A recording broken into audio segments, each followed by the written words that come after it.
Tässä tapahtuu jotain, jota ei voi järjellä selittää. Kun Suomi on suomalaisille.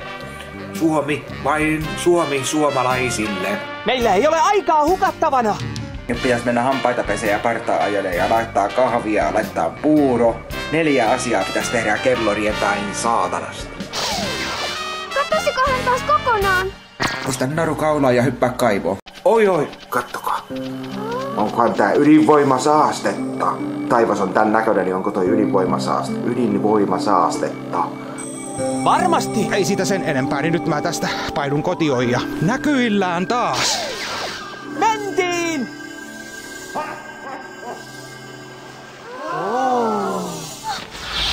Katsokaa! Tuoko se on? Luulisin. Oi! Täällä ollaan! Upean näköinen! Niinpä. Mä en ole varma, että olikohan mulla saksekin mikrossa. Onko se hän? On. Hei vanhus! Saanko kysyä yhtä asiaa? Joo, ei oo käynyt naisia pelailemassa täällä. Ei oo käynyt, jos se siitä ihmettelette, että... Mitä hemmettiä? Miksette ole aiemmin näyttäytynyt itsenänne? Se on vain korkeampaa matematiikkaa, jotka kaikki ei ymmärrä. Mikä te muuten oikein olette? Ihminen! Vai oletteko te Digimon? Olen levyseppä hitsaaja mies. Mitä valitut lapset oikein ovat? Mistä minä tiedän? Meikäläinen tässä nyt vähän miettii, mitä tässä tehdään. Vai enkö tee yhtään mitään? Lahnoja ja kampeloita tällaisessa järvessä. Tossa sain viime kesänä tommosen pienen sintin virvelin tollaa mato-ongella. Pienen ahvenen. Ja sitten siitä on yli 5 vuotta, kun on saanut kilosen hauen, niin siinä on kalareissu.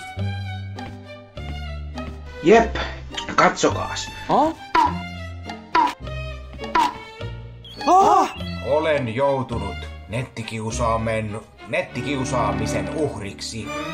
Tarvitsen juuri sinulta apua nettikiusaamisen lopettamiseksi.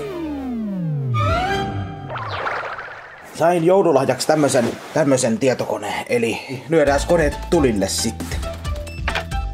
Polkkailua, potkukelkkailua. Voi saatanan. Älä nyt pillastu, minä teen aina itse sen, mikä on tehtävä kunnolla. Perkele! Saatanan jonnet, perkele! Ei tulla jonnet enää tänne.